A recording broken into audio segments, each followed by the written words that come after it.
Match 79, SpaceGodzilla vs. Grand King Ghidorah by Thomas Singleton. Emptiness. That's what one sees Like our enthusiasm for this match. Ow.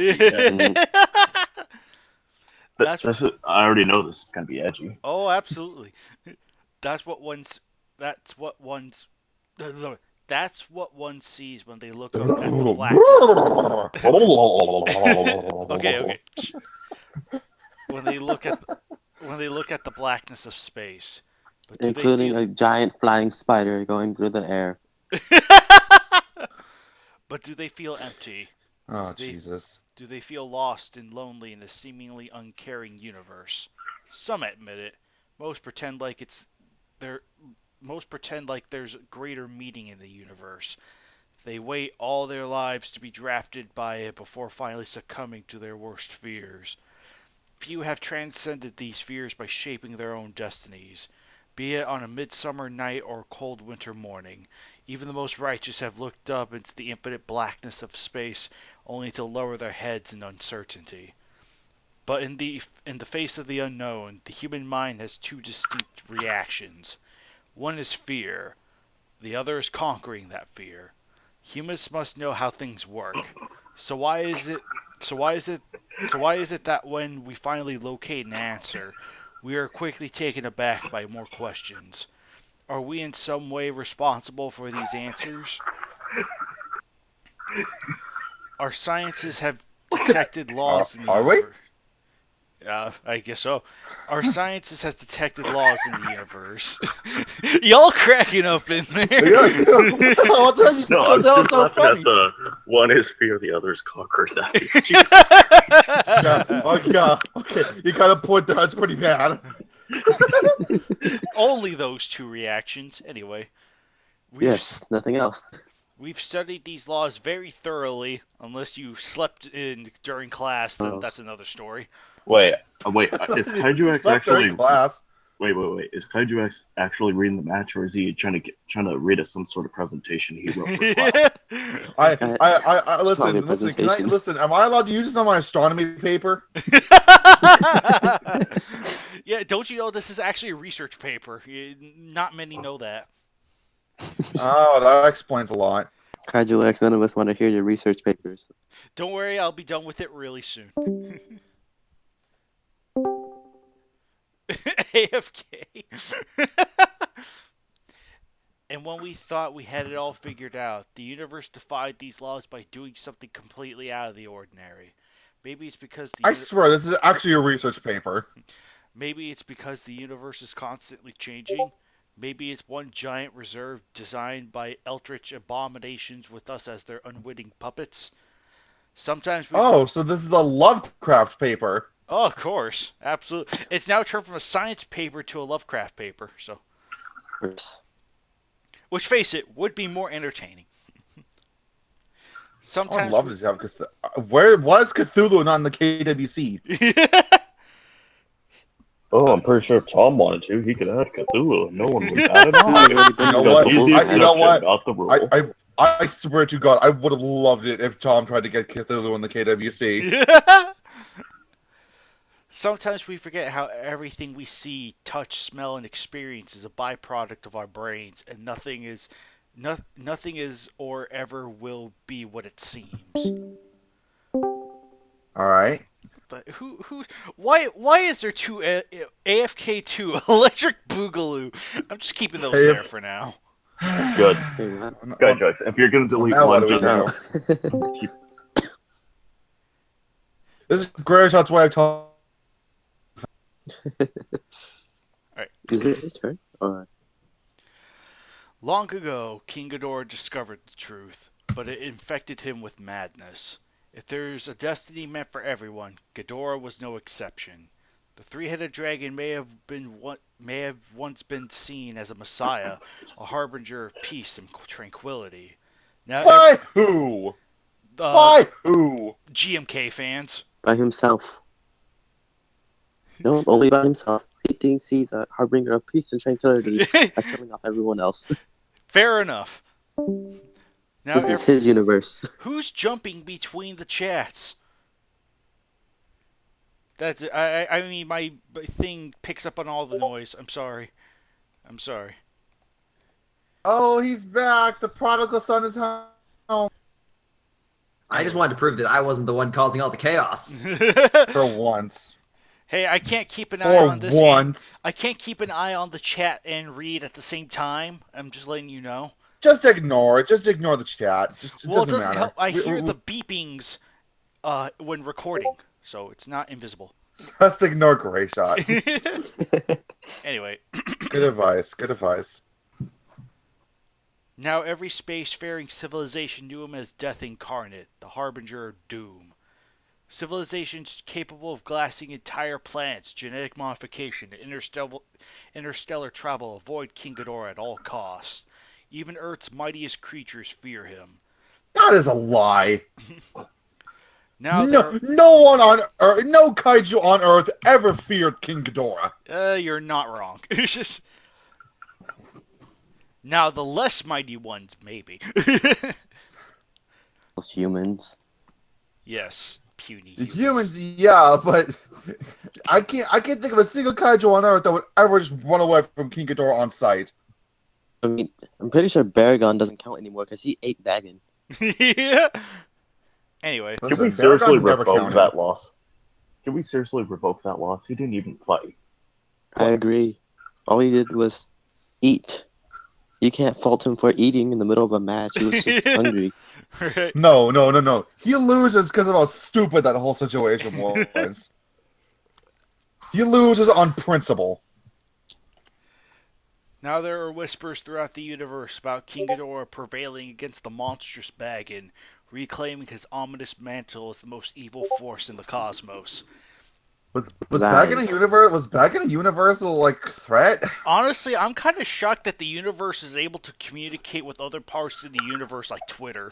It's like, oh, King Ghidorah didn't lose to Baggin, but he didn't win against him either. Hashtag Baggin versus everyone. Hashtag Fallout. Now I'm just imagining someone's like, didn't King Ghidorah run away from Baggin? Yeah, totally. Yeah. Interstellar tweets everyone. This is how word gets around in the universe. I'm still just kind of. Everyone really likes that one planet in the middle of nowhere. Yeah, I know. That one. Well, I'm still just confused that apparently Baggin's known as a universal threat. I don't think Baggin can travel off planet. I don't think he was ever capable of traveling off planet. So why does everyone know about him? Earth's just really popular. I guess so. It's the overrated plan in the galaxy. The overrated plan. The aliens want to live here. Kaiju, did you see what I just put?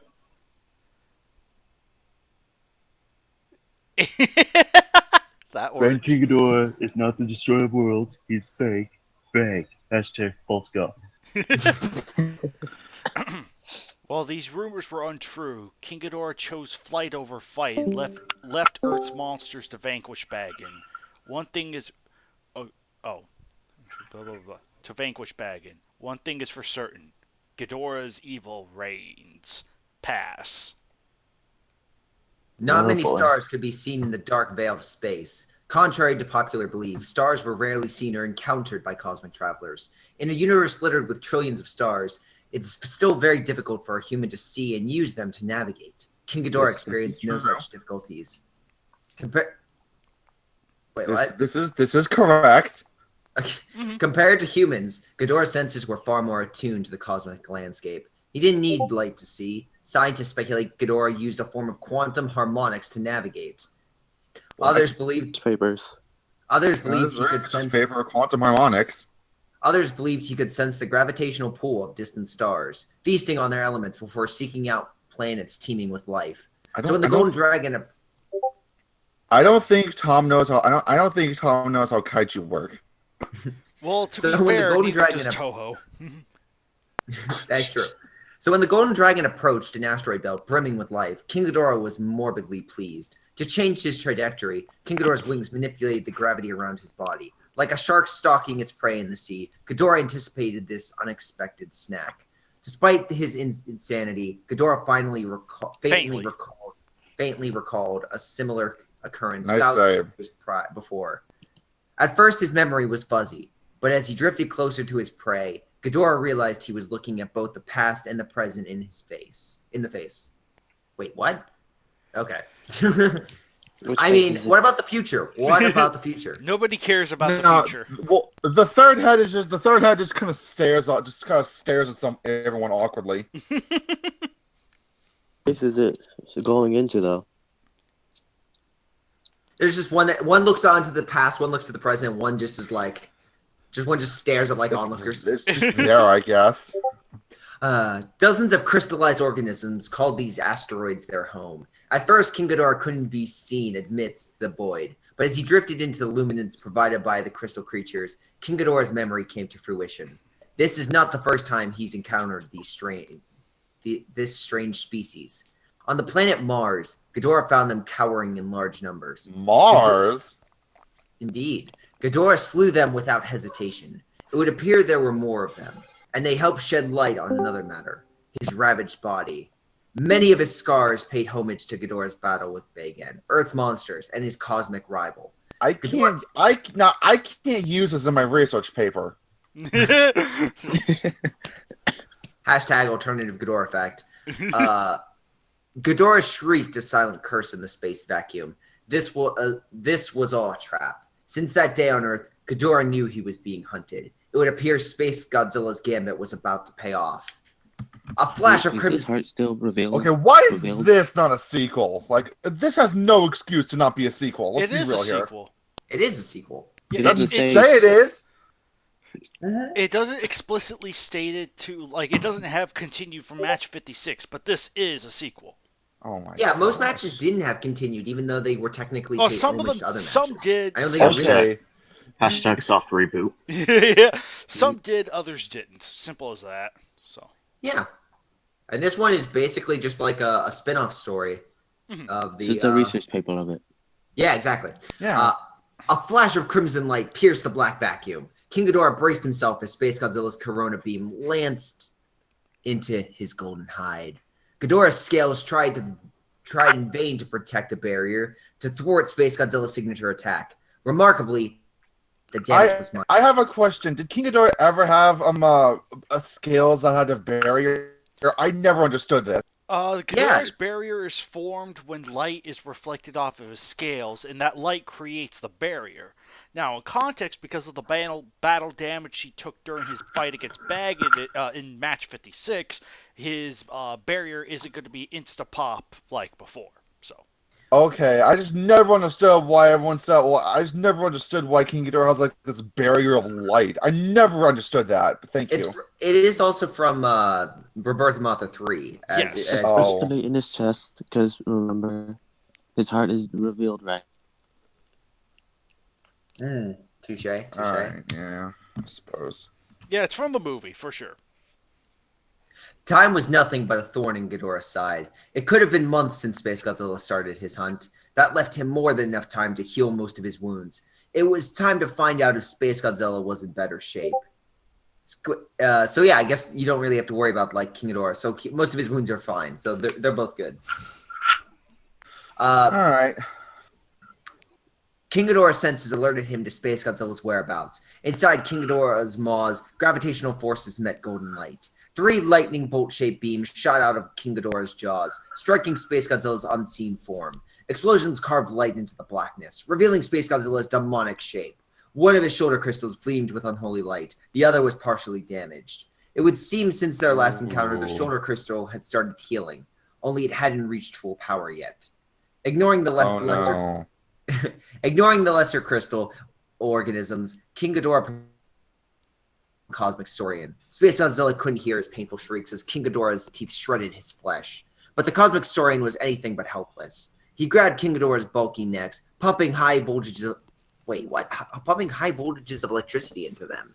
Ah, I mean, it's very like, nice. Ah. Yeah. Wait, I don't. For a second there, I was like, King Ghidorah is shooting electricity. What? They allowed that? I was like, oh wait, this is SpaceGodzilla toy. Yeah. Hold up, nah. King Ghidorah, SpaceGodzilla shooting lightning, not in my KWC band. I mean, it's technically legit. Like, he does have the energy conduction, so. Yep. All it did was make King Ghidorah's jaws bite down harder. In a last-ditch effort, SpaceGodzilla summoned his cosmic power and unleashed a massive electromagnetic wave from all corners of his body. The white hot energies Pulse. Yep. Well, Corona beam pulse. Cosmic energy pulse. This is the legit ability. The electromagnetic waves, those rings. Yeah. Oh, right. Oh, he's that big. Oh, those things. The white hot energies washed over King Ghidorah, superheating his flesh into molten blisters. Quickly, King Ghidorah retreated back. SpaceGodzilla felt his energy return. In space, SpaceGodzilla didn't need a tower to retrieve energy from dying stars. There's plenty of energy out here for him to sate his hunger. SpaceGodzilla's red eyes closed into tiny slits. King Ghidorah was on the move. The three-headed dragon tried to ram SpaceGodzilla into the asteroids, but SpaceGodzilla flew above him at the last second. In a blinding light, SpaceGodzilla's back transformed into a massive spiky shell. One would wonder why he wasn't doing this beforehand, but okay. No idea. But before King Ghidorah could counter, SpaceGodzilla rammed him into an asteroid. The asteroid instantly exploded into thousands of smaller pieces. King Ghidorah felt SpaceGodzilla's gigantic crystal spikes poking into his body. This is your part, GVJ. Just poke. What's going on? I'm sorry, I zoned out. I guess I gotta do it for him. Oh my! Oh now, my! Now it was King Ghidorah's turn to hold on. I'm sorry, you guys. I'm just been zoned out because I'm kind of bored with this match already. I'm sorry. I'm so sorry. Actual school. You're the kid that fell asleep in the back of class, aren't you? No, it's like match 56 again. I'm like Godzilla who just keeps passing out until it's there again. I love it. You're bored. Now it was King Ghidorah's turn to blast SpaceGodzilla off. Crimson lightning bolts shot out of the spikes on his wings, frying SpaceGodzilla's dark blue flesh. SpaceGodzilla started floating back, albeit very slowly. King Ghidorah crackled in rage. This was an insult. He needed SpaceGodzilla to retreat faster. The longer it took for him to move away, the longer his stabbing spikes would make Ghidorah suffer. There was enough room for Ghidorah to lift up his legs and kick SpaceGodzilla's face. This sent SpaceGodzilla reeling backwards. But Ghidorah... now just imagine SpaceGodzilla spinning around, just flying backwards. But Ghidorah recognized SpaceGodzilla's true intent. The Cosmic Saurian was going to charge at him again. But this time Ghidorah would be ready. Pass. I don't want to do this. You can't do it. Just you can't Harley. Just Yeah? read really fast. Just read really fast. Get it over. The two cosmic horrors met in a bone-shattering collision. At first, it looked as if King Ghidorah would prevail, but SpaceGodzilla was not so easily beaten. Sadly, summoning more comic power. Oh, this is a different Comic kind power. of comic power. Summoning the power cosmic. Summoning the comic power. SpaceGodzilla Galactus. King Ghidorah, and rammed into several mountain-sized asteroids. Before striking the largest asteroid in the belt, SpaceGodzilla's body radiated with light. No longer just a physical being, SpaceGodzilla was a living ball of energy. Could he do this? I don't think so. Could he? I mean, I think Well, it might I be see an what he means. exaggeration. Well, I think it might be an I exaggeration. see what he. Okay, because I see what he means by comic power now. He's pulling shit out of his ass. Yes, like an Infinity Stone. King Ghidorah's scales melted in the face of blistering heat. The last thing he saw before slipping into the void was SpaceGodzilla ramming him into a giant asteroid, engulfing both monsters in a large explosion. Draw, let's come home. King Ghidorah floated aimlessly in space, unconscious. Winner SpaceGodzilla, let's go home. Yes. SpaceGodzilla watched him closely. He cannot attack for his energy shells were shot. He's in space. Instantly. No, not anymore. This is comic power talking. Oh, yeah. It'll take a few moments for SpaceGodzilla's power to return. Okay, they're done now. He could not attack for his energy... Oh, wait, hold up. Until then, the comic Saurian would have to familiarize himself with the crystal organisms nearby. They had a familiar energy structure. SpaceGodzilla couldn't explain why he shared an empathic relationship to them. Not very smart, SpaceGodzilla. Are they related to the crystals he himself are bonded to? SpaceGodzilla confessed he didn't know anything about his heritage. All he could remember was a memory that predated his existence, a memory that was not his own. Oh boy. Forget the SpaceGodzilla was a mistake. That's probably why. It began and ended with a calling. He remembered vividly the president of Toho calling up the director, being like, "A space Godzilla? That'll never work!" Godzilla felt that someone reached the outskirts of space, where they were assimilated by these crystal beings. The result was a hideous mutation, the birth of one of the most dangerous beings ever to haunt the endless shores of space, Tomzilla's riding ability. Space Godzilla was much like his genetic father in the beginning. He wasn't aware of its existence. And that was until the crystals opened his mind. Genetic father? I thought it was his brother. Guess. Well, Space Godzilla's dad issues, alright? That was until the crystals opened his mind, planting an idea that had defined him since. The idea that go to Earth for some reason. Take it over, I don't know. And with this memory comes another, one that all his crystal kin share. The memory of God, space is boring.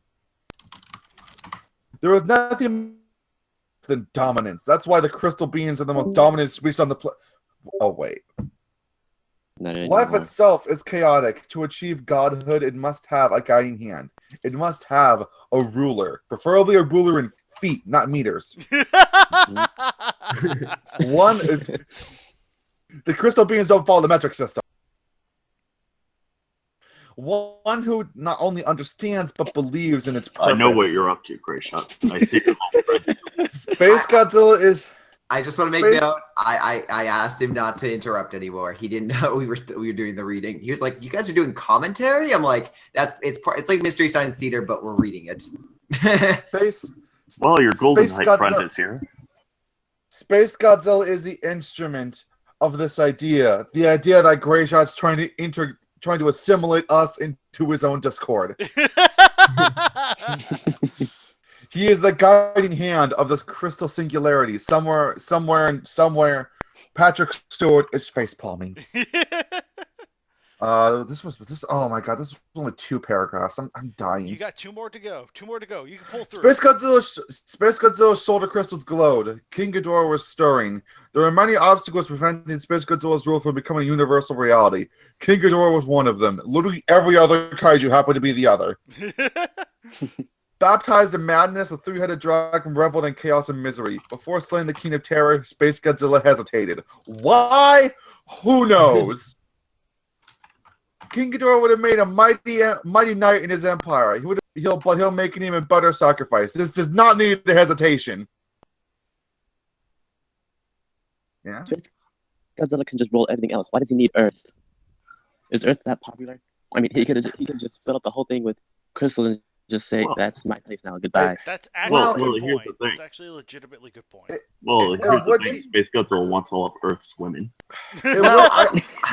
I would also counter that Space Godzilla is very envious. I mean, if you guys think of Space Godzilla, how I always interpreted the character was a character that who knows of his genetic heritage, he followed it back to Godzilla. And just imagining that you are an off byproduct. You're not you are the inferior clone, but you want to become more. You want to become better. It's very much an envy, jealousy, and lust for more power to almost that's true. ascend. Yes. So he doesn't. Again, think about the name. He is Space Godzilla. He is not Godzilla. There is a title in his name that diverts it. That makes it like a secondary to the original.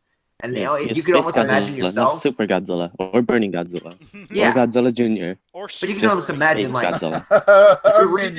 The reason why if he were to conquer Earth, which is basically Godzilla's planet, if he captured that, then he is no longer Space Godzilla. His priority was kill Godzilla, then conquer the planet.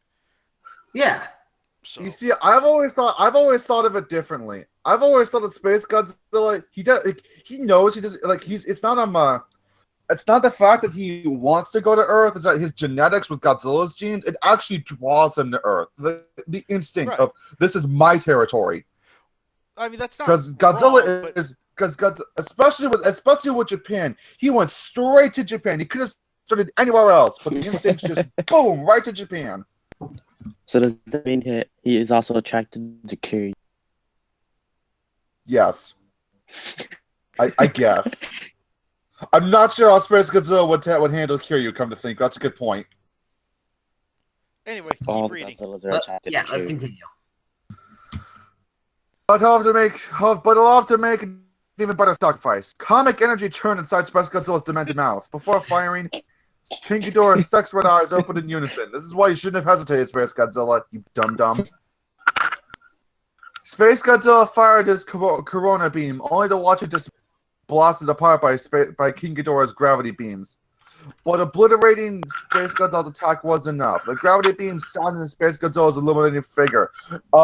Breaking the rules of kaiju combat, if two beams collide, they stop. They don't keep going. You also need a giant explosion in the middle, too. That's true. Space-Godzilla's cries went unheard because they're in space.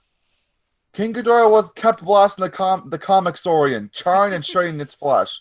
When the energy attack ceased and SpaceGodzilla could think about less other painful things, such as, did he leave the oven on?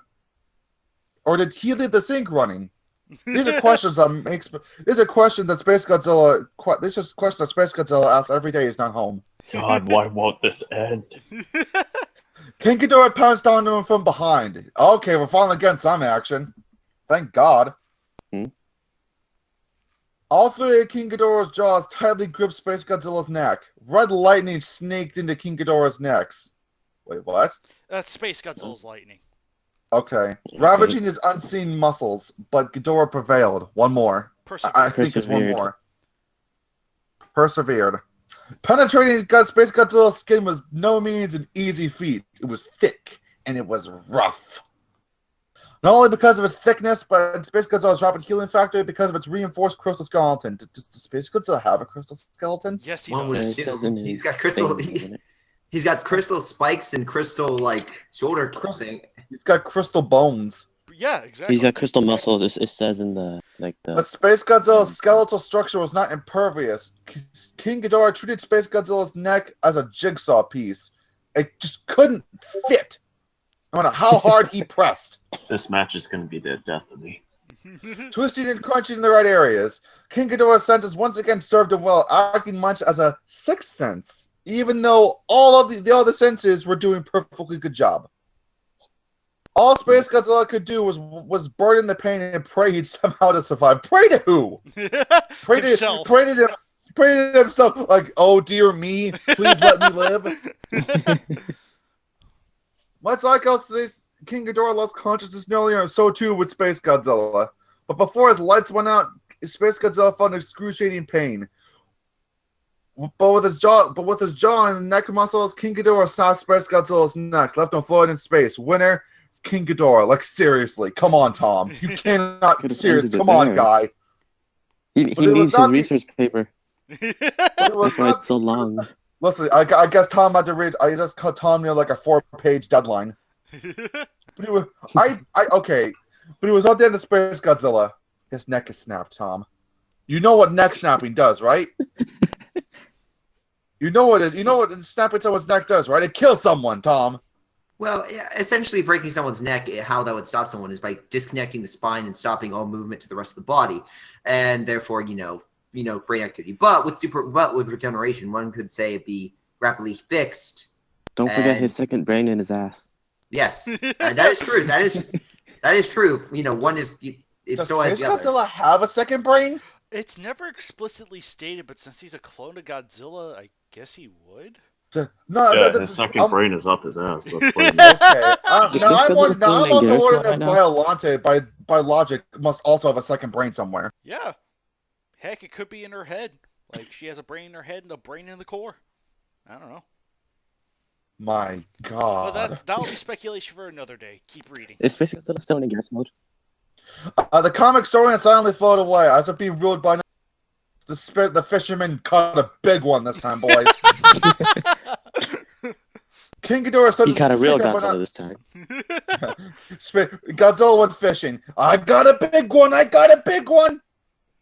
King Ghidorah's senses picked up an abnormal presence. It was a Starship Enterprise here to save the match. Somewhere in the dark, he was being watched. I always feel like somebody's watching me. King Possibility. Ghidorah licked the blood off his lips in anticipation. If Space Godzilla's flesh tasted good, he wanted more. But this new challenger must not be ignored. I'm sorry, I But love this new that challenger delivery. must not. Remember, this is a serious match. Yes. He wanted more. I'm sorry, that delivery was way too good. But this new challenger must not be ignored. It was bagging! Somehow it was bagging! He used his wings of light. Of course. King Ghidorah waited patiently for what felt like hours, because it probably was hours, knowing that Space Godzilla's neck got snapped. During that time, King Ghidorah reflected on his rivalry with Space Godzilla and how he played a role in his creation. What? What? Pass. No. Okay. Don't Have fun! Have fun, fucker! Oh man, Dakota. Oh god. You got it bad. Wait, what's going on? I'm freaking like we just passing it to Dakota, and he's like, "Oh man!" And looking at highlighting all the parts, it's like the longest freaking parts. Ah! How many does it take? Guys, I Wait, how got a many better paragraphs do I idea. get? You get 4. I get 4. Guys, I got a better idea. Let's not read the rest of this thing because I don't think anyone will care. That's just stop. Why is this paragraph so long? All right, Dakota. All right, Dakota. Get All right, your torch. buddy. All right, Dakota. Go ahead. Get your Wait, tortoise wait. and start reading. Yep, get the turtle, get the custodian. Okay, wait. Let me find where it was again. I lost track of where it During was. the time of the Oh, dinosaurs. you quote unquote lost. During the time of the dinosaurs, King Ghidorah roamed the solar system Earth called home and ate them all. He journeyed to Mars, where he encountered Space Godzilla's crystal ancestors, so they should. I don't know how that makes it. Don't any know sense why at they're all. on Mars, but okay. Yes. Ghidorah wiped them all out without a second thought and threw them into black holes. Yet he failed in destroying them all. Some melted and Somehow. departed the red planet, migrated to places light years away. Others took up refuge in close proximity of the neighboring gas giants, where they assimilated Godzilla cells and evolved into Space Godzilla. Where they assimilated Godzilla cells and evolved into Space Godzilla remained a mystery, as King Ghidorah forgot where that black hole was. King Ghidorah should have hunted them down from the very beginning. Now he must contend with a foe that is every bit his equal, unlike Godzilla. King Ghidorah hated Space Godzilla, possibly more than the King monsters himself. Life's That's quite a an disease. achievement, considering the fact that Space Godzilla did nothing to him recently. Life's a disease, apparently. It's also a cruel joke. King Ghidorah hated King Ghidorah wasn't laughing at this joke. He didn't find this funny. King Ghidorah hated the joke called life from the moment it was given to him. Not because survival was difficult. No, Except that it life. kind of was, knowing King Ghidorah nearly dying all the time. Yeah, he kind of got cut into a tail and had to regenerate from a tail. So That was Yeah. that was a rough patch for him, I admit. Yeah. yes, but he came back stronger. No, King Ghidorah hated life because the concept was inherently flawed. There is no meaning behind it. Nothing justifies its existence. There's no supreme authority of which to Is abide Tom by. going through a midlife crisis? Hold up, is Tom going through a midlife crisis during this match or something? This is getting a little abstract here. Possible. Like I said, this is Eldritch creation or whatever, so we're getting that side It's of an it. Eldritch research paper about the meaning of life. Yes. There's another reason why King Ghidorah hated life so much. It was the fact he keeps losing matches in the KWC. Someone, please kill me. Don't worry, it'll be your turn soon enough. Oh, You say that like it's a good thing. Yeah, continue to go to. King Ghidorah hated life so much. Not long after his birth, King Ghidorah discovered the truth behind its abysmal purpose. It would He can't constantly remember job what out to Godzilla while looking threatening. It sucked. He can't remember what it was about the truth that had driven him insane, except for the reason that he still needs to turn into Grand Queen Ghidorah. He can't remember. Wait. Then along came SpaceGodzilla, seeking dominion over these flawed abortions. Yes. Dad was calling you. Okay. Uh-oh. Good luck, you guys. I'm out. All right, All right. Yes. No. I'll take over. I'll take over. take over. No, I want to take over. I want to If I read this. come This is back, I'll- great. I am As long as volunteering. it's not me taking over, I'm perfect. Fine. I am Oh, no, you're still volunteering getting to the put last myself. three, Alex. You're still getting the last three. I am volunteering to put myself through more suffering. So am I. Okay, fine then. What do we do? Rock, paper, scissors? I How don't can know. we do that in on digital? So Oh my god. Hold on, guys. Grace, I got an pick. idea. I got an idea. Guys, hold on. Okay, guys, pick a number between 1 and 10. Guys, wait. I got a better idea. Hold on. 6. Don't do this to him. He's just a boy.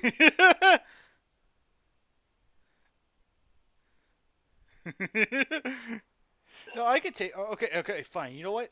I'll finish up this paragraph in the next one, in the next indentation, and then you can take over, Harley. Yeah. All right. So we don't need the drag. Great. We don't need the drag GVZ. So. Okay. He's just a boy. All right. Yeah. Okay. Then along came SpaceGodzilla, seeking dominion over these flawed abortions. King Ghidorah didn't care how Yikes. King Ghidorah didn't care how evil SpaceGodzilla was. He didn't care how much of a ruthless tyrant SpaceGodzilla would become someday. Become whatever. It was his god complex that earned him Ghidorah's hatred. SpaceGodzilla should have known better. With all his power and intellect, he should have joined King Ghidorah in carrying out his apocalyptic crusade. But SpaceGodzilla refused to see the truth. He refused to give in to the madness. He refused to believe in Ghidorah. King Ghidorah will kill him for that. Much like Ghidorah believed in him. Yeah. He would have killed him even if he didn't have a reason. That just about sums up KWC. Anyway. Yeah. Alright, pass on to Harley. Okay, let's get started. Woohoo! That's when King Ghidorah saw it, and it was the outline of a dwarf planet. Ethereal swirls of blue and green light started illuminating its surface. King Ghidorah found it eerily pleasant before he killed it. But the hypnotic hold had quickly faded when Ghidorah saw what emerged out of it. Countless crystal organisms flocked to SpaceGodzilla's beckoning. They forfeited their power, accelerating SpaceGodzilla's regeneration. Why King Ghidorah's not attacking? Who knows? Within seconds, his broken neck was healed. SpaceGodzilla sensed these creatures were nothing more than mindless drones. They were sent to obey his every command. By who? Who cares? SpaceGodzilla transformed the unique shapes into crystal spears. King Ghidorah couldn't believe what he was seeing. The fact he wasn't doing anything was also rather impressive. SpaceGodzilla's army of drones had transformed into an armada of crystal missiles. A silent shriek, SpaceGodzilla launched them at his enemy. King Ghidorah flew straight at them for some goddamn reason. The first wave with relative ease. Gravity beamed out of his jaws, obliterating those he deemed were too close for comfort. Suddenly, SpaceGodzilla stopped firing them. He had to press the reload button. King Ghidorah paused in suspended space, confused by SpaceGodzilla's sudden action to stop. Why did he cease firing the crystal missiles? King Ghidorah knew he couldn't avoid them all. Why King Ghidorah was attacking him right now when SpaceGodzilla stopped? God knows. That's when it dawned on Ghidorah to turn around. That's when it dawned on Ghidorah to turn around. He failed to press X during the quick time. Those crystal missiles. He put the controller down. It was Resident Evil. You think it's a cutscene? Put the controller down. Quick time event. Oh God, you failed. Those crystal missiles he dodged earlier had stopped and spun around when they were coming back for him. That's when SpaceGodzilla launched the rest. King Ghidorah opened fire, blasting a good chunk of the crystals that were coming back for seconds. Ah, those sloppy seconds. But that left his back exposed and unguarded. Dozens of crystal missiles shouted against his thick golden scales, burning them with white-hot explosions. God. King Ghidorah retaliated with his gravity beams and red lightning strikes, destroying many of the oncoming crystals in his way. SpaceGodzilla's corona beam curved around many of his crystal missiles, stabbing into Ghidorah's middle head. That did nothing. I guess that didn't do anything. All right. Several crystal missiles punched through Ghidorah's wings, severely weakening his control over gravity, which honestly doesn't matter that much because they're in space. Does it really that matter if he has control over gravity if he's in space? Really? I think it kind of would, because the... I mean, it'd be able to... That way he could, aim himself and whatnot. Yeah. Okay, that's a fair point. I mean, I assume you can, like, twist yourself in space. You have 3 heads. Right. I mean, it's like the equivalent of punching a hole in a sail when it's sailing. It's like, yeah, it's gonna do something. Okay. So. Okay, that makes sense. That's when the King of Terror concentrated on the source of his burdens, the crystals. That's when the King of Terror concentrated on the source of his burdens, Tom. The 3 gravity beams shot past the crystal missiles, closing in on the hovering SpaceGodzilla. An energy shield thwarted them before they can inflict further harm. Why SpaceGodzilla not use a shield before? Who honest to God knows. SpaceGodzilla mocked King Ghidorah, blasting him with corona beams, crystal missiles, and electromotions of light and fire eclipsed King Ghidorah's demented shape. But SpaceGodzilla stopped and realized Ghidorah was radiating most of that light. Alright, one more. One more giant monster of a paragraph. I think it's the largest out of them. Oh, thank God I'm not reading that. Yeah! Okay, let's go. King Ghidorah shined so bright he resembled a miniature star, but all the energy was being funneled into his 3 mouths. SpaceGodzilla's crystal missiles blew up prematurely before they get anywhere close. Why? Because plot. When King Ghidorah fired his supercharged gravity beams, SpaceGodzilla diverted all of his power to his energy shield. King Ghidorah's blinding strikes struck SpaceGodzilla's shield. Basically, he recreated a GMK attack. Right? This is basically King Ghidorah's GMK attack, right? I'm not mistaken about this. That was more of like an energy ball being blasted back at him, not really supercharging his gravity beams. Still.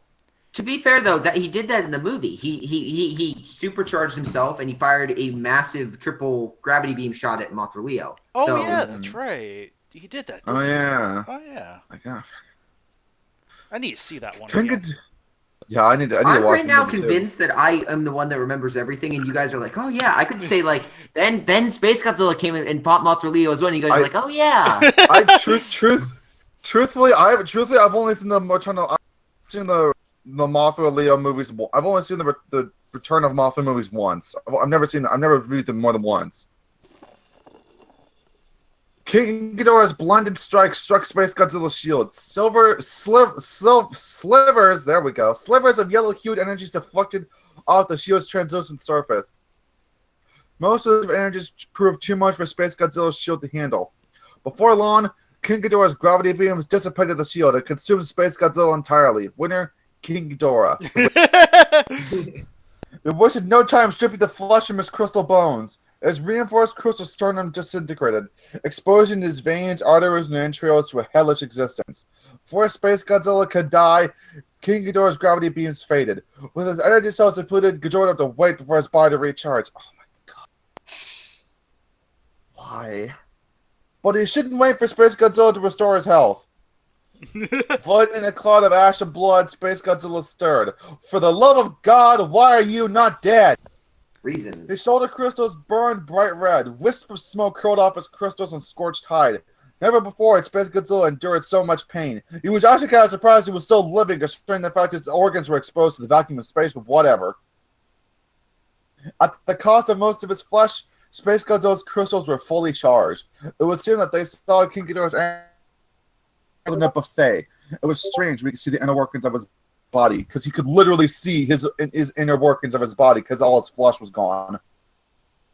King Ghidorah, SpaceGodzilla stared at his crystal hand, stunned to see the energy coursing through his exposed veins and muscles. He couldn't peel a fan anymore.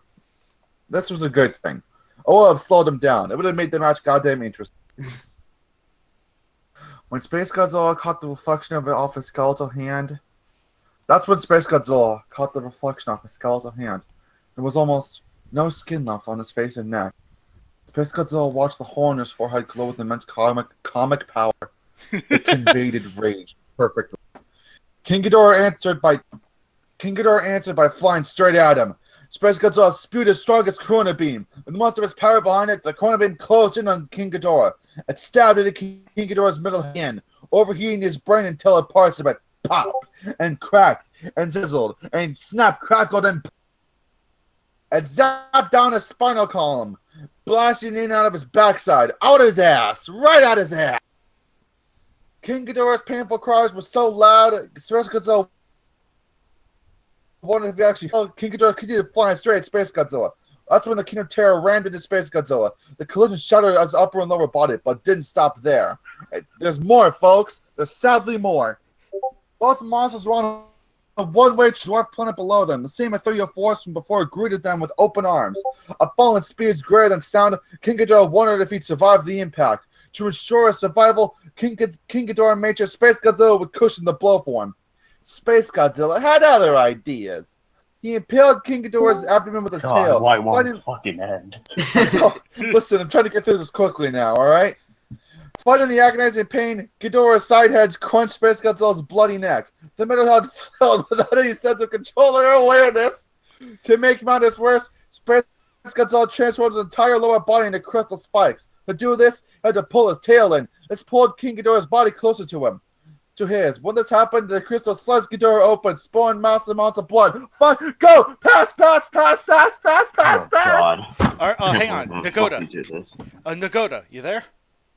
No! No! No! Continue! Continue! All right, Alex, you get a bit.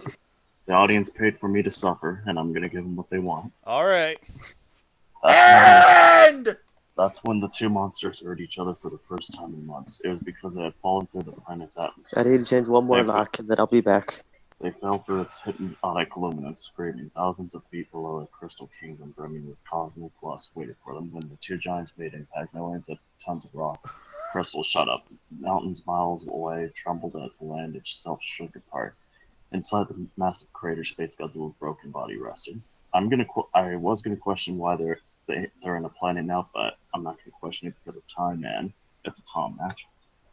His shoulder crystals crumbled into broken shards. His heartbeat was faint. SpaceGodzilla felt his life slip. why aren't you dead?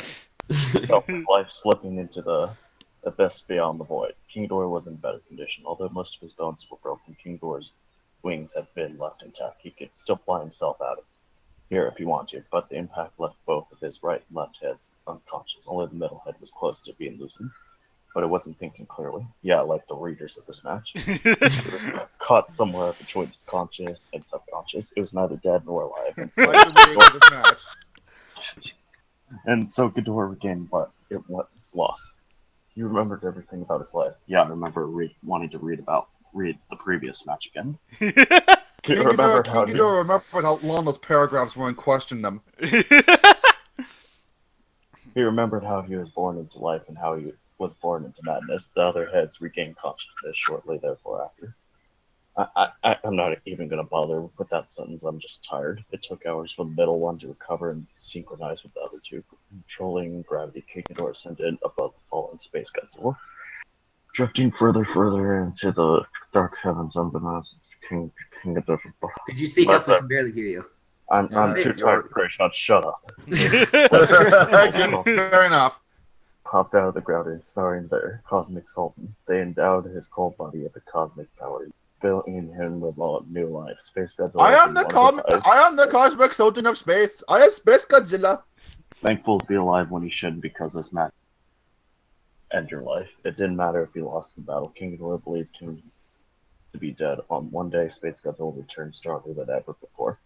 And when King Ghidorah sailed across the cosmic seas, once again, time was a cruel adversary. It will take months for him to make a full recovery. He can risk attacking a planet infected by sentient life. In his fragile state, he didn't like his chances against even the most primitive civilization. For now, King Ghidorah would have to settle to feed off backwater creatures for solar energy. He purged his thoughts of the cosmic sultan Space Godzilla. They will fight I had to again clarify someday. the Cosmic Sultan was. It's okay. Strangely enough, it's not how close Space Godzilla came to winning that troubled King Ghidorah. No, it's how his recovered memories made him feel. He regained them shortly after venturing into the abyss where gods and monsters alive are devoured by the nightmares of mortals. Eons ago, King Ghidorah discovered the ultimate truth, and it drove him mad. Yeah, like us reading this match. Today, the King of Terror remembered why. If there is or once was a god, then it was responsible for King Ghidorah's existence. Well,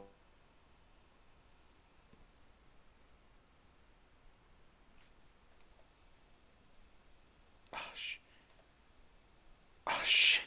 Hang on a second. Wait.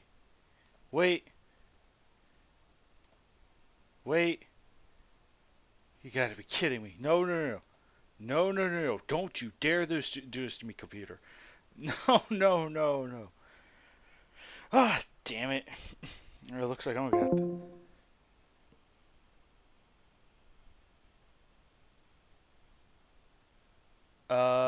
you got,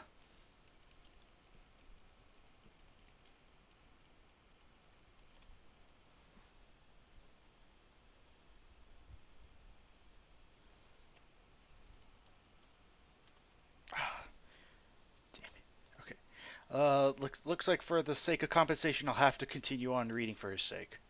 So, where were we? That's right. They will fight again someday. Oh yeah, that's right. Yeah, that's right.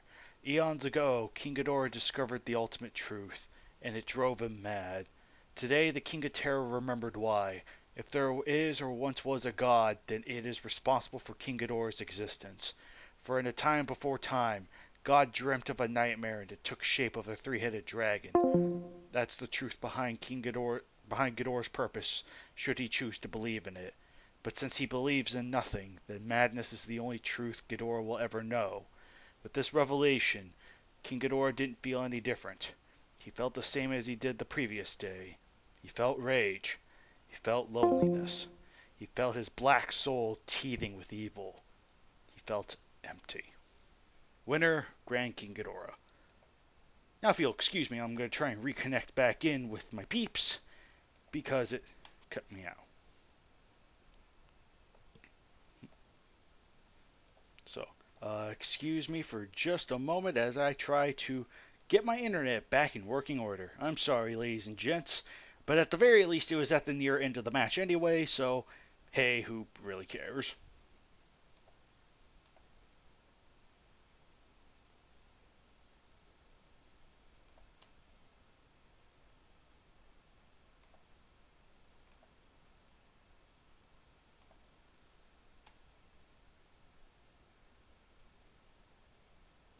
Alright, internet, come on.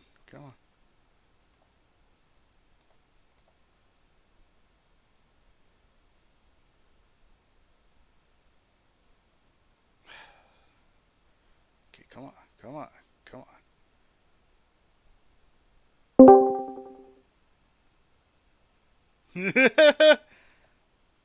not reading.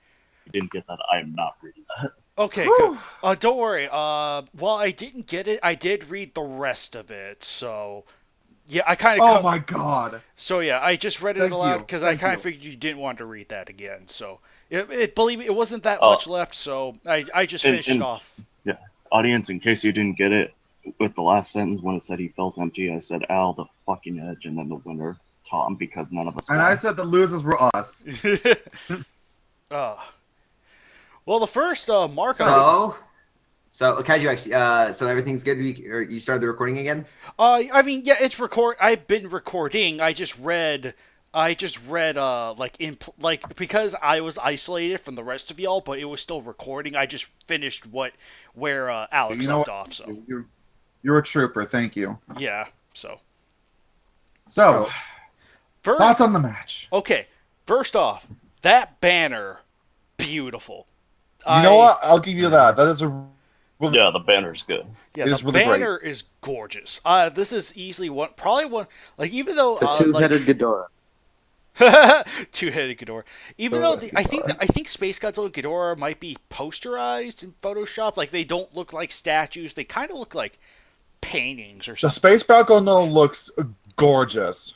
But yeah, it looks gorgeous. And I will say, the fact that it's set in space and it's treated I mean, it's like the fact that they couldn't hear each other until they started nearing that planet was that was a nice detail. That was a nice little detail because it's like nothing can travel in space because there is no sound. Like there's nothing to carry sound, so thusly it's just emptiness. Yep, that's a good point. So, and to be fair, I think there are creative things done with both monsters in the match. You're correct. You're right. That said, I will say the creative things were done. All right. That said, I will admit the match's biggest fault might be it could have cut down on a couple parts, and the paragraphs are way too long. I feel. Really? It could have cut down a couple parts. You don't say. Yeah, there are some parts that I just feel like I think it just overall relied too much on Ghidorah's going to slip away or SpaceGodzilla going to slip away or whatever. I think it relied on that little tidbit too much and made it feel like it was expanding out longer than it should have. Like, yeah, I actually didn't mind how the match ended. Like, I think that was actually really interesting. Like, I like the visual for the alien planet that SpaceGodzilla and Ghidorah crash land on, and heck, I like that. I'll give you that. Yeah. Oh, right. Yeah, and I will say that, like, I like the implication that it's like, oh, this is SpaceGodzilla's planet, or at least one of many planets that he's conquered, or whatever. I like that implication. I really dig that. I will admit I'm not necessarily too keen on the notion of the crystal organisms literally being these weird amorphous things that turn into his crystals, but Tom match, whatever. But yeah, I'd say this match's biggest flaw is it's just too long. It could have cut down on a couple of parts.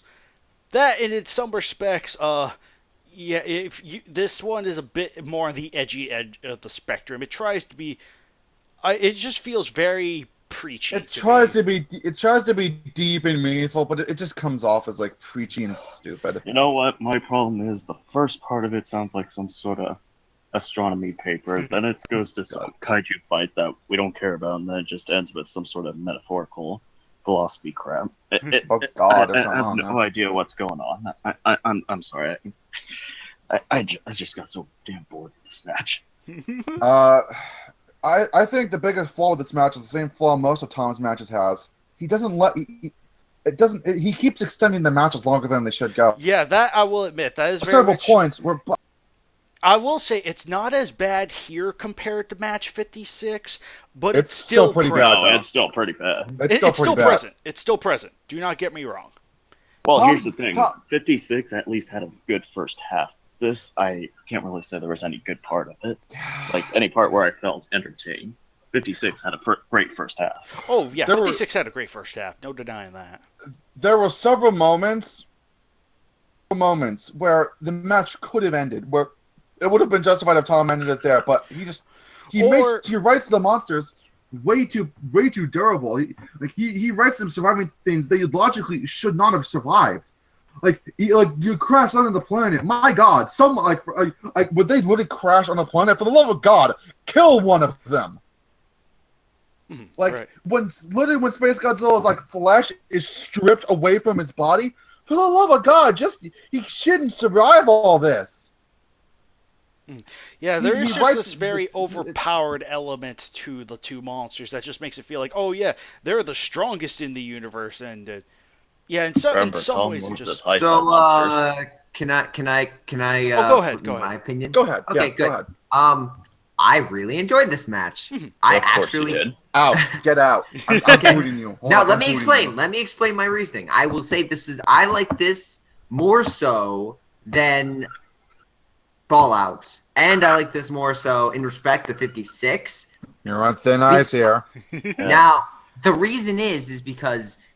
First off, this builds upon the chemistry that was developed in those matches, which was further fleshed out here, and I thought was very refreshing to have two monsters that you really wouldn't see a dynamic with have this dynamic, and to tie them in. Yeah, it's not a bad dynamic. Of course, you would like it. This is more of a research paper than an actual match.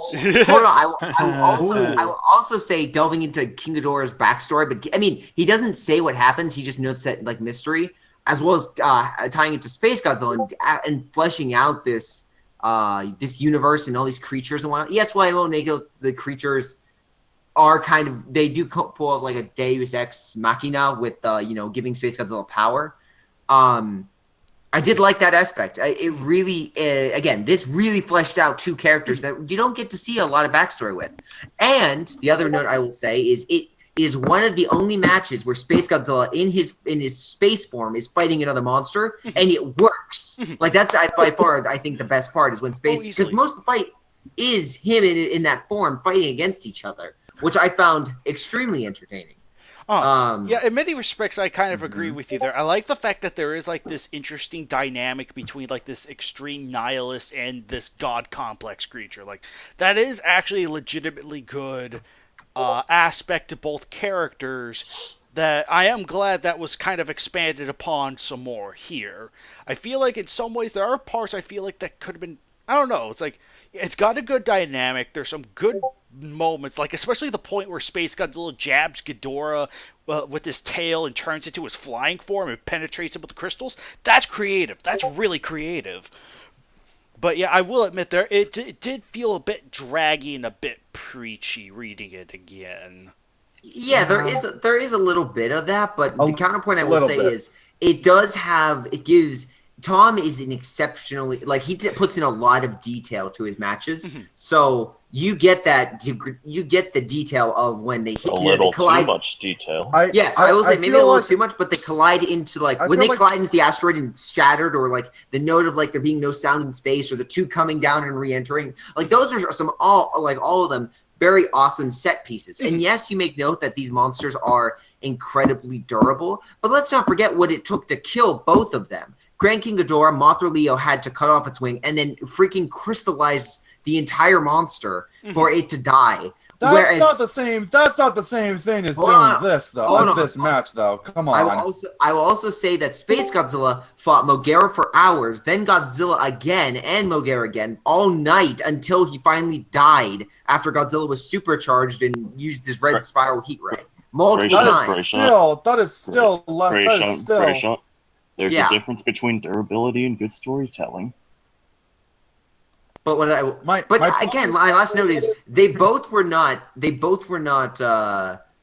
like that, hit the ground and impact. That was the climax. That knocked him out. Whoever got up won, and Grand King Ghidorah only won because he could still use his anti-gravity flight and just like was like, yeah. Really though, did you? My problem with that, Grace, as an explanation is I understand that, but considering what happened in that match, I find it hard to believe that they could survive that much. That they could, like all of the things King Ghidorah and Space Godzilla did to each other, all of the things Space Godzilla endured, I really find it hard to believe after all of that, both of them are still alive. Like literally crashing on a plane after having all of your skin fried off. Can you really... It's a little too much detail, but I mean, my note is it took so long to kill both of these creatures that this one active basically put him out of commission. Yes, Space Godzilla was TKO'd. Yes, Grand King Ghidorah was TKO'd. Both were ripped asunder. And yeah, but it also makes sense to their characters. Space Godzilla is Godzilla, and Godzilla's taken some grisly wounds. He's had his hand burned off. He's been burned apart. Like he's had chunks of him ripped out. He's had a drill stuck in him. He lost an eye. Not the same. But, you also have Grand King Ghidorah, who's supposed to be a monster that has lived for thousands, if not millions, of years, destroying planets and whatnot. One would think if it's lasted that long, it's an incredibly hard monster to kill. All right, fine. I'm just saying, in the context, again, and it works with these notes because you see Space Godzilla. Space Godzilla does not have the edge in here. Definitely, I would say durability-wise, it goes to Grand King Ghidorah. But with the Space power Godzilla was only able to survive as long as he did, thanks to being part Godzilla. Yes, well, exactly. Here's the thing: they both have the edge, and same with Tom because they're edgy as fuck.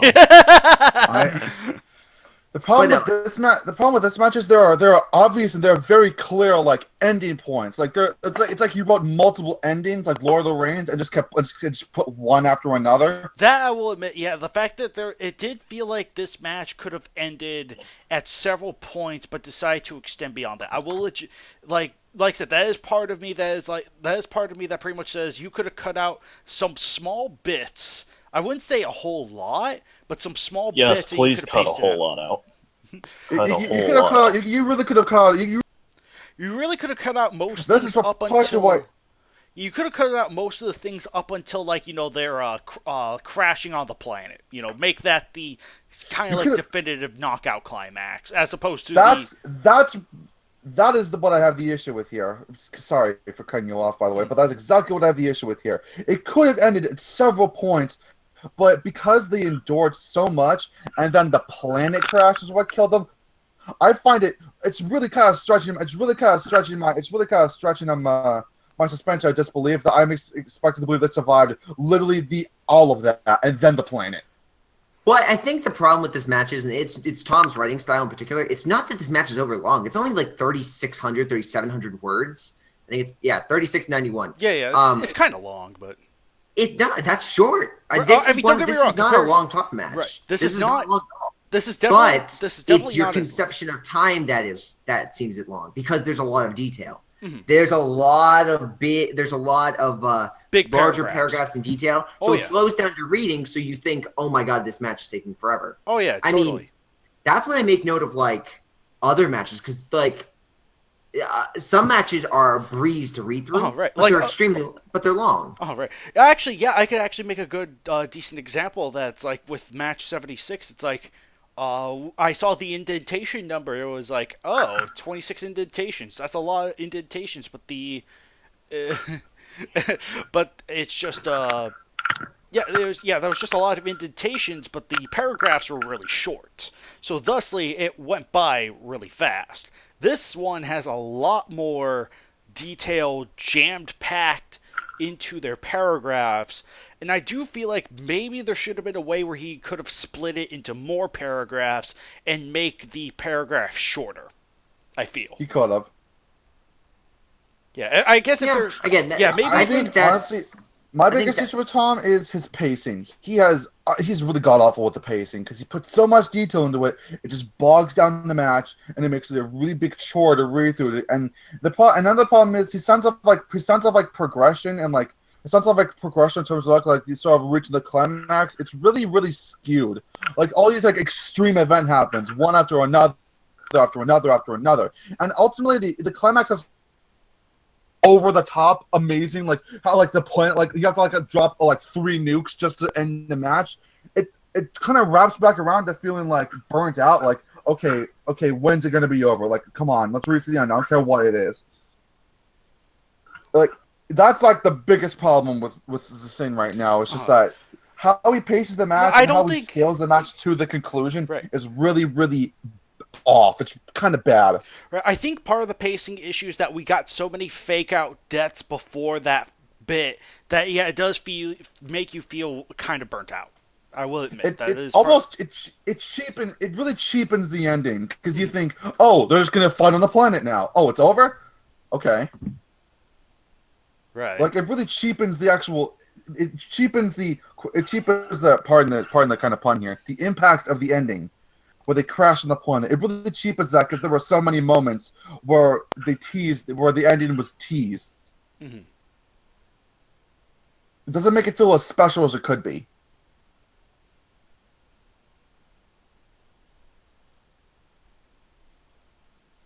Okay. Guys? Yeah. Still just go. Silence. Let's go like not respond to that at all. Okay. Yeah, so. And then there was silence. Right, so yeah, I think we got everyone's general consensus through that. So wait. Okay, yes. Go ahead. After reading this match, I've come to one conclusion. Go on. Life is not worth living because something like this can be created and it can ruin your whole life. I had a decent life, and now after reading this, I don't want to end it all. Alex, just think of it this way. Just think of it this way. I'm seriously going to end it all, and get rid of Great Shot for life in this match. He somehow found justification Can I be to like honest? this Can I- pain I'm and gonna be torture. honest. I'm gonna be honest with you right now. I think this is one of the best KWC matches in the KWC. No, No, don't no. lie to me. No, No. come I'm not. on. I'm being 100% serious. I think this is This Okay, is in that's my it, top that's 10s, it. to be perfectly That- frank. This is my one of my Okay. top 10s. Okay, Oh, okay, I'm God, sorry, but no. okay, I had to. You know I had to. Here's the thing. Tom is good on a technical level for the most part. He could write Alright, well. I'm It's just done. I just don't think he's that great of a storyteller. It's like Harley said, the pacing, and it could get really boring fast. When you want to, if in my opinion, if you want to really write a long, drawn-out slugfest, you shouldn't like it should come to the logical conclusion where okay, the ending has to be. You shouldn't tease the ending of the match for a really long out. You could do it once. Once I think is good enough. Then the fight keeps going, and then it has to end after the second tease. Like the second tease must be the ending, where you have to build it up. The pacing has to be nice. The big slung out drug fest are just throwing everything they have, and eventually one of them just falls over. That's it. No more. They can't get back up. They're not that durable. They're not that persistent. Godzilla maybe is that persistent, but even Godzilla has his limits. Even he cannot get up after so many times and keep fighting. It's just without some sort of help. It's just to me, it's a little unrealistic to think that two monsters without, because even point out, SpaceGodzilla wouldn't have won if it wasn't for those bullshit crystal beam things. He wouldn't have lasted that long. Because Tom knew he couldn't keep going like this. He had to come up with a reason to keep the fight going. It just stinks of really, really cheap. It just thinks. I have no doubt Tom's probably a brilliant. He's probably a nice man. I guarantee that. I've never met him. I'm sure he's a nice guy. I'm sure he's a really cool guy, but his pacing and his pacing and his storytelling does need work. It's not good. It's flawed. Yeah, like I said, mostly on a technical level, it's good, but just like Harley said, he's needs a lot of work. Or hell, he could do decently on a short story. Like I said, the first half of 56 could have just been a short story on its own, and it would have been perfectly fine. You know what I think would really help Tom, and I'm saying this 100% serious. I feel like he actually needs a partner to help write, like someone to go through and maybe fix some things maybe fix some things. Like me and Kaiju X have a partnership going on right now. Yep, totally. I feel like if Tom had a partner to help him with his writing, it'd be way better. Or hell, I just had GBZ look over the Shrek versus a lot of monsters match. He helped corrected a few issues that I had, mainly spelling and grammar. Yeah. Spelling, because in one part I for some reason I put threat instead of throat, and then GBZ didn't notice that. Him. Or comic instead of cosmic. Oh yeah, comic powers. That was great. That was great. It explains so much. Comic powers. That was great. That was great. I almost feel like with Tom, the problem is he's actually doing too much. There's nothing really because he has special privileges and stuff.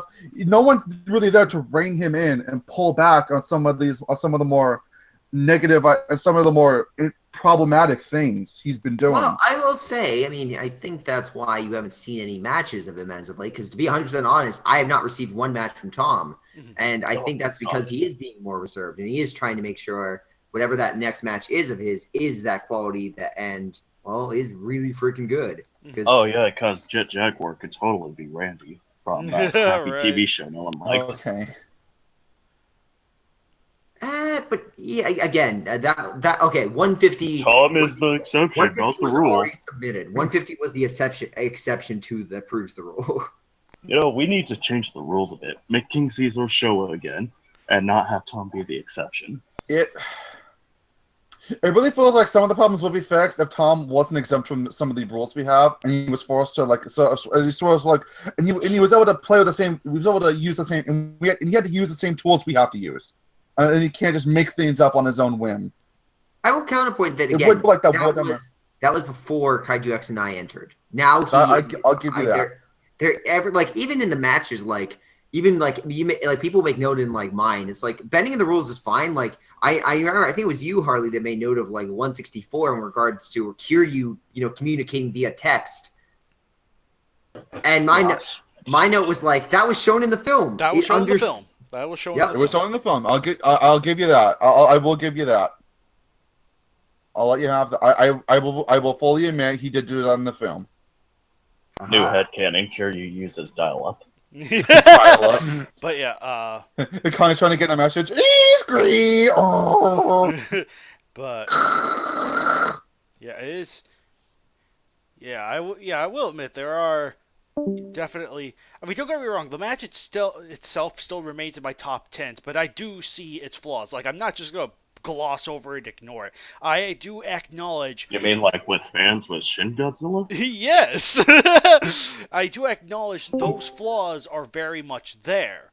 But just because the flaws are present doesn't mean it doesn't have good stuff either. Oh no, I agree with you fully. What's good is really good. Unfortunately, what's bad is also very highlighted. It's just kind of like it's got good stuff, but it's bogged down by a nice bit of flaws too. Most I could say is like I said, technically it's written well, and the idea of them being knocked out works. It's just the execution isn't that good. Yeah. It lost its luster with too many teases. Too many false endings, basically. Yeah, it pretty spoiled much, the whole plot. But yeah. Anyway, that was match. And I just want to point out, I just want to make clear in case Tom is actually listening to this, we don't hate you. I've never met you. I think you're a cool guy. Your writing is just not that great. Well, these are past matches, so who knows? We'll see.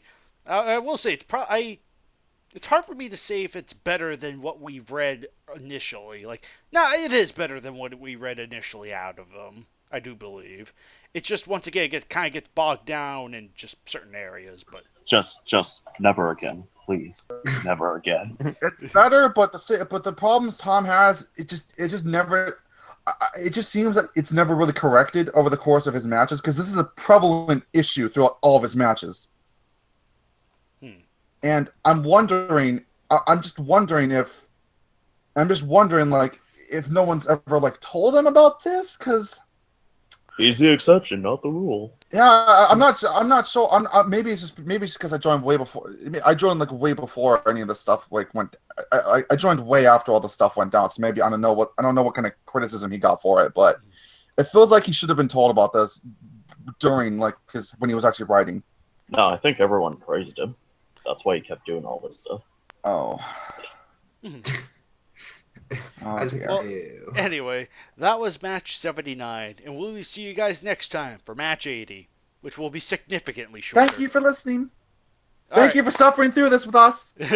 Until then, see you later.